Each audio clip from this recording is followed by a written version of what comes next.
Olá pessoal, bom dia, boa tarde, boa noite para todo mundo que estiver me ouvindo. Primeiro, agradecer ao Evangelista pelo convite em participar do programa, da rádio aqui. É um prazer, para mim poder estar colocando aqui minhas experiências relacionadas à deficiência visual. Então, meu nome é Renato Padilha Santana, tenho 28 anos e moro na cidade de Uruguaiana, fronteira oeste com a Argentina, aqui no estado do Rio Grande do Sul.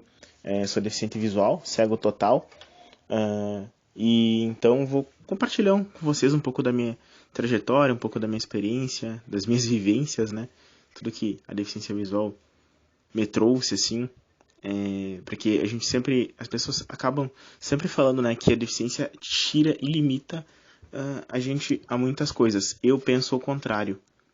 No meu caso, é claro, cada caso é um caso, Então, ao contrário, eu acho que a deficiência visual, ela me abriu muitas possibilidades.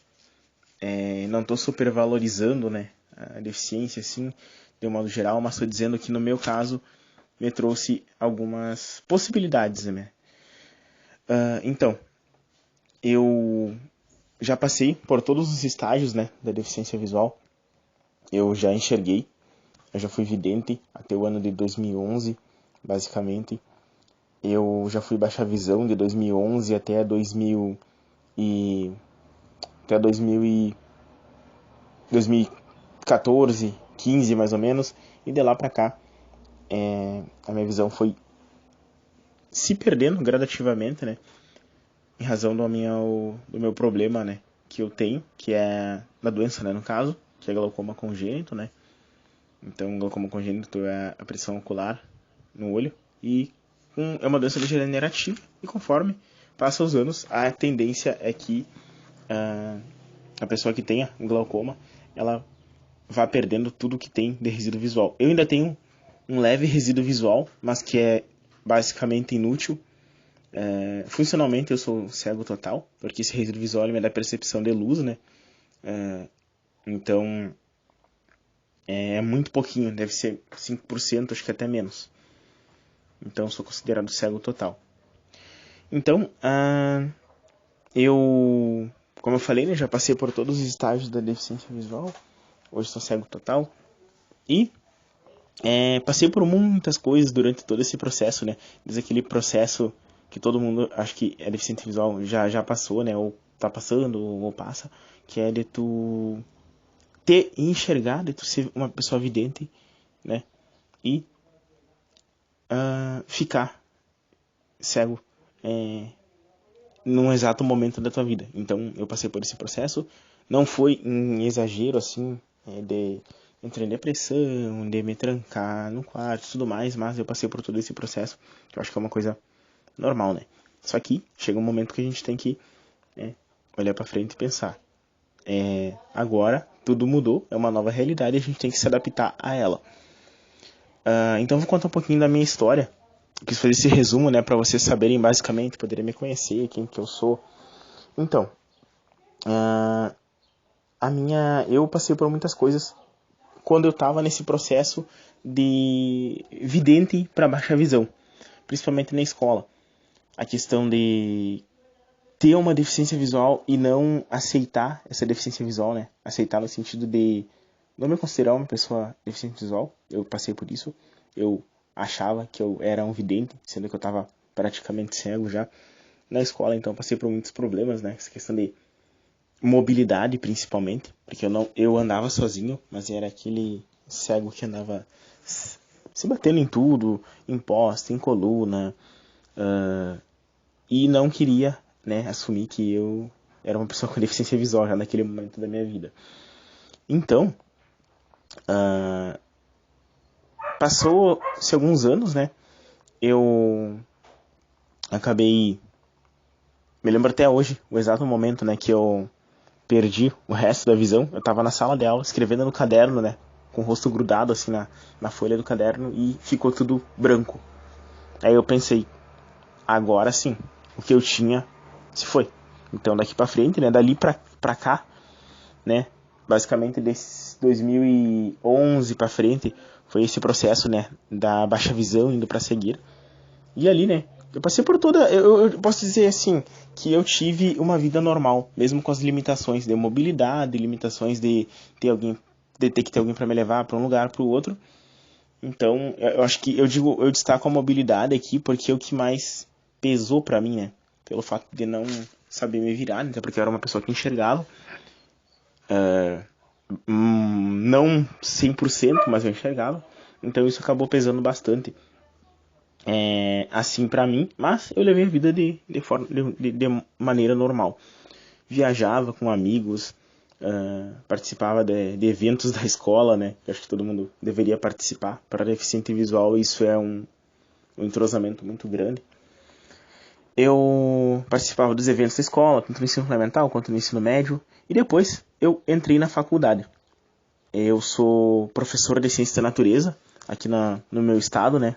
Na cidade onde eu moro. Eu fiz 5 anos de faculdade, então a faculdade, assim, para mim, a universidade foi um momento bem marcante, porque eu tinha aquela concepção, né, de que, caramba, eu vou entrar na faculdade e como é que eu vou me virar, sendo que eu não tenho mobilidade, né, e a questão da deficiência visual ainda batia muito forte na cabeça em si, com a questão de não saber, de achar que não ia poder tais coisas, sabendo, né, que eu poderia, né, mas eu tinha esse pensamento. E quando eu entrei na universidade, as coisas mudaram, assim, né, a gente acaba crescendo, conhecendo pessoas, participando de momentos, de eventos, vivendo situações, assim, que são bem marcantes.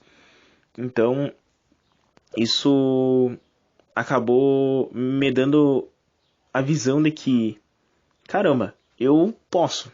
Eu tô numa faculdade, tô me formando professor, tanto que eu concluí já a graduação, e aí a gente, depois que passa por todas essas vivências, essas experiências, né, a gente pensa, a gente pode tudo.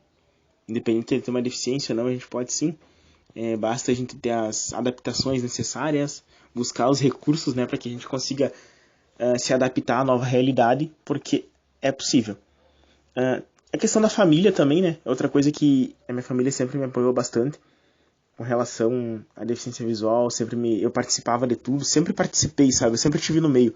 Mesmo sendo a pessoa que andava sempre junto com uma pessoa que enxergava, o deficiente visual que andava sempre com uma pessoa que enxergava, eu sempre estava no meio. Sempre participando de tudo, e tudo eu queria participar, eu sempre estava no meio, e isso foi eu que eu acho que mais me fez aprender coisas, né, durante a vida, assim, e tudo mais, durante todo esse processo aí, né, as fases da deficiência visual, e também aprender muitas coisas, né. O meu convívio, assim, ele sempre foi com pessoas que enxergam, muito poucos deficientes visuais, né, minha realidade é prática, vamos dizer assim, ela é bem fora do convívio com deficientes visuais, né. Eu moro numa cidade que até tem deficientes visuais, mas são muito poucos mesmo, e eu não tenho muito contato com eles. Então o meu convívio até hoje ele é basicamente com pessoas que enxergam. E eu acho que uma coisa, né, agora que me motiva bastante e que me fez abrir novos horizontes, assim, né, é a questão da orientação e mobilidade. Eu, até então, né, eu não andava sozinho, como eu falei, e depois que eu comecei a andar sozinho, eu destaco a mobilidade porque é o que faltava pra mim, sabe? Eu conheci muitas coisas, viajei pra lugares, coisas que até então, né? A gente pensa que uma pessoa deficiente visual ela não vai conseguir fazer, mas é possível.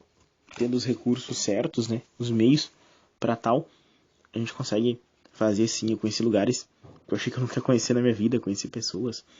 E foram experiências incríveis, assim, que eu pretendo revivê-las, né? Porque a gente tem que participar, a gente tem que estar no meio, tem que estar envolvido nas coisas, né? Porque deficiente visual que tem que ficar isolado num quarto, tem que ficar pensando em besteira, tem que ficar isolado do mundo, né? A gente tem que viver, tem que participar. E eu acho que é isso que, pra nós, vale a pena, assim. Então, A minha história ela é bem até engraçada, né? Porque eu parti lá do princípio que eu era o pessoa deficiente visual que queria ser um vidente, né? Que andava se batendo em tudo e tudo mais.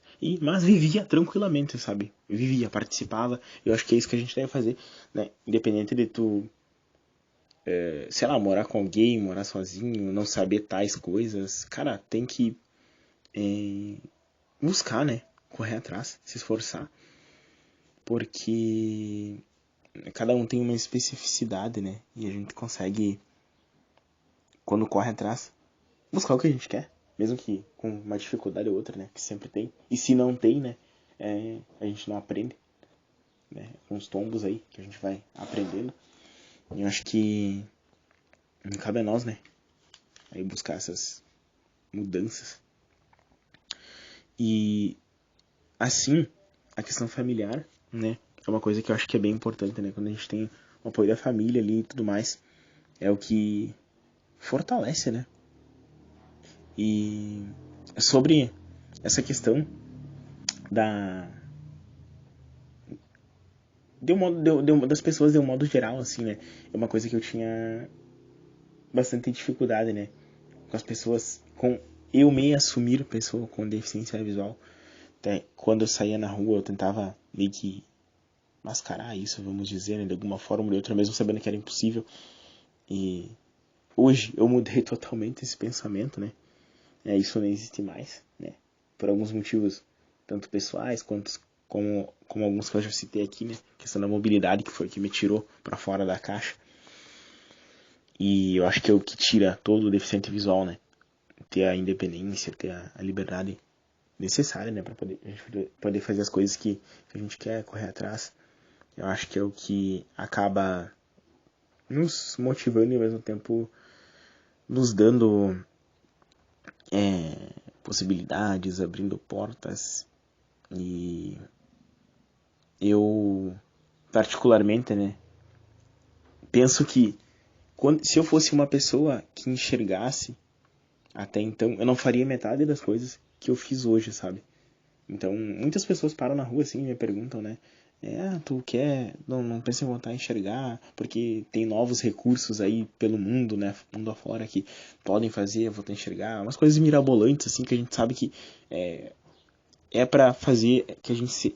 É pra nos fazer, digamos que de rato de laboratório, né? Vamos usar um termo bem grosseiro ao mesmo tempo, assim, que remete nessa realidade. Mas eu, particularmente, tô bem com a minha deficiência visual. Faço coisas que eu acho que se eu fosse uma pessoa que enxergasse, não tô super valorizando nada aqui, nem alguma deficiência específica, nem a visão, mas eu acho que se eu fosse uma pessoa que enxergasse hoje, eu não faria metade das coisas que eu teria feito hoje, que eu teria feito até agora, né? Viajado, conhecido pessoas, me desafiado em coisas assim que eu achei que eu nunca fosse fazer, que provavelmente se eu enxergasse eu não faria, tenho certeza disso. Digo pela minha por experiência própria, né?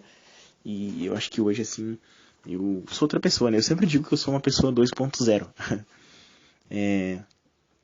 Porque eu tinha uma mentalidade totalmente diferente, né? E quando a gente enxerga, a gente tem uma mentalidade diferente.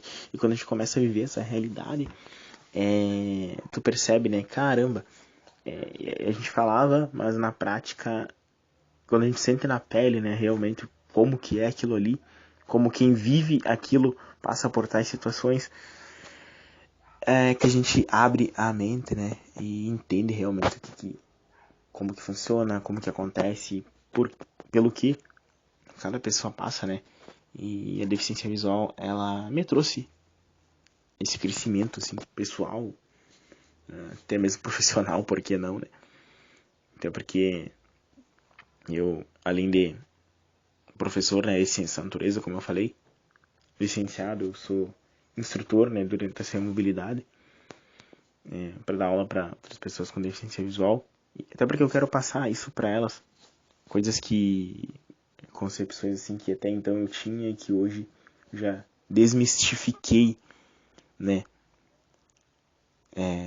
Com tudo isso que eu passei, tudo que eu vivi, passei por bastante coisas complicadas assim, né? Que eu acho que todo mundo passa, mas que a gente consegue buscar ali, consegue brigar por, né? Eu acho que é o que deve ser feito, porque senão as coisas acabam nem tem graça, né? Quando a gente acaba fazendo tudo tão facilzinho, as coisas acabam sendo mais fáceis, né? Eu acho que o fácil ele acaba no limite onde a gente começa a se autolimitar, vamos dizer assim, né? E sobre essa questão de passar por situações, eu tenho bastante coisa para compartilhar assim com o pessoal, né? Situações que a gente já passou, coisas até engraçadas, né? Aquela questão, acho que todo mundo passa por situações, né, que deficiente visual vive no dia a dia, a situação das pessoas virem falar, gritando com a gente, virem querer falar em cima, é uma coisa que eu acho que é bem normal, né? A questão do deficiente visual ser tratado como um coitadinho, como uma pessoa com algum problema, alguma deficiência mental, alguma coisa do gênero. Eu acho que isso, e penso que isso é. Eu posso até ser criticado por isso, né? E já fui por falar sobre isso, mas eu acho que quando a pessoa acaba se auto-vitimizando, essas afirmações sobre, né, o deficiente visual acabam sendo bem mais fortes, porque a partir do momento que a gente se coloca, né, na situação de vitimismo, de dizer, eu sou um coitado, e dá meios para que as pessoas pensem isso de nós, é o que vai acontecer. Isso é fato, né? A gente passa essa mensagem e as pessoas acabam imaginando, né? Caramba, se ele mesmo se coloca nesse papel, né, de inferior, porque tem uma deficiência visual, é aí que as pessoas acabam tendo nessa ideia sobre o deficiente visual que ele é o coitado, que ele é a pessoa com alguma deficiência a mais, né? Tem alguma coisa diferente, é o isolado, é o estranho. Então, eu acho que a gente tem que mudar nessas concepções, porque senão vai passar o tempo, as pessoas que têm essa visão sobre si próprias, elas acabam não aproveitando a vida, né? E essa é uma só, né? Pelo menos no meu ponto de vista. Falando em questão prática, né? Questão aqui, agora. Eu acho que se a gente não aproveitar, o tempo vai passar e a gente vai esperar a morte chegar, né? É o que resta para todo mundo. Se ficar só trancado num quarto, né? Então, a gente tem que dar meios para que as pessoas não vejam o deficiente visual como um coitado, né? Mas sim como uma pessoa normal que sabe o que quer, que tem pensamento próprio, que ninguém precisa falar por ela mesma, que ninguém precisa tomar decisões. A gente tem que fazer a nossa história, né? Construir a nossa própria história, porque senão a gente acaba caindo na onda do vitimismo, sendo mais um deficiente visual qualquer, que não sabe o que quer, que não fala por si próprio, que não toma suas próprias decisões porque alguém toma por si, né? Então, cabe a nós fazer essa mudança, né? Com relação à deficiência visual. Eu acho que é isso que eu tinha para falar, então, sobre a deficiência visual, né? Tentei resumir o máximo possível, né? Contar um pouco das minhas experiências, que foram bastante, né? Em viagens, assim. Eu vou abrir um parênteses aqui, antes de finalizar, sobre a questão da viagem. Eu tive a oportunidade, nesses últimos meses agora, de conhecer 2 lugares que eu sempre quis conhecer bastante. E que a deficiência visual não me impediu de eu conhecer. Que foi São Paulo e Rio de Janeiro. Na capital do meu estado, né? Porto Alegre também. Foram 3 cidades. São cidades grandes, né? Municípios gigantescos, assim. Que a população é enorme. Muitas pessoas. Muita diferença do lugar. Desses lugares para onde eu moro. Uma cidade pacata, calma, onde eu moro. Para um centro urbano tão grande, né? Como São Paulo, 25 de Março, Avenida Paulista. A rodoviária do Tietê, né? Que é uma característica bem forte de São Paulo. E eu tive a oportunidade de conhecer, né? Até mesmo a cidade, a capital do meu estado, Porto Alegre. Andei por shopping, andei de metrô, andei de trem, conheci aeroporto, andei pelo centro, conheci a parte histórica, cultural do meu estado, assim, uma coisa que foi muito interessante que eu queria fazer, eu tive a oportunidade de fazer isso, conheci pessoas, lugares. São Paulo, eu conheci 25 de março, né, que a gente sabe que é um formigueiro humano, que eu falo, e foi muito legal mesmo, e nada, não foi a deficiência visual que me impediu de viver esses momentos aí. Eu também conheci a Avenida Paulista, tive a oportunidade de pegar um dia que eu tava lá na cidade, sem fazer nada, de dia que a gente tá à toa, e falei, cara, quer saber? Vou ir caminhar na Avenida Paulista. Tava até meio chovendo assim, peguei e fui caminhar. Aproveitar, curtir o ambiente, ouvir os sons, conheci pessoas lá, de diferentes lugares, assim, é uma coisa muito legal isso, né? No Rio de Janeiro, conheci um lugar muito interessante, o Museu Marinho, que eu, pelo fato de eu ser professor de Ciências da Natureza, eu gosto muito dessa questão científica, então eu tive a oportunidade de conhecer um museu lá do Amanhã, né, que é um museu marinho que tem lá, muito legal. Andar de trem, andar de barca, uma coisa muito legal. Atravessei Baiana e Guanabara de barca, Niterói, Rio de Janeiro. Foi uma experiência show, assim, única. Que eu acho que se a gente não se permite viver isso, a gente vai perder todas essas possibilidades, né? Todos esses momentos massa, assim, que eu digo, né? Que a gente tem como e pode fazer, né? Independente da deficiência, seja ela qual for. No nosso caso, de deficiência visual, a gente tem muito mais recurso, né? Até para poder fazer isso. E basta correr atrás. Então, eu acho que é isso. Eu queria agradecer novamente, né, pelo evangelista me proporcionar esse espaço para poder colocar minhas experiências, as coisas que eu vivi nesses últimos anos, né, até agora, assim, né. Tentei colocar o máximo de coisas possível aqui. A gente sabe que o tempo é curto, né? Então, agradeço, evangelista, a oportunidade que tu me deu de participar aqui, colocar as experiências e dizer pro pessoal, né, de que para as pessoas com deficiência visual que ainda estão nesse... Eu bato bastante nessa tecla, né, de pessoal que ainda tá nesse processo, anos assim, esperando que algo surja milagrosamente, que a gente sabe que não vai acontecer. Em termos práticos, né, vamos colocar assim, em específico alguma coisa, a gente tem que buscar correr atrás e sair dessa caixa, não ficar isolado, não ficar escondido, tem que se mostrar, mesmo que seja junto com outra pessoa, corre atrás, busca, que para te poder ter tua liberdade, tua autonomia de pensamento, de vida, de história, de forma prática também, né, pra gente poder conseguir nossas coisas no nosso espaço. E é isso, obrigado, evangelista, pelo espaço aqui, um abraço a todos.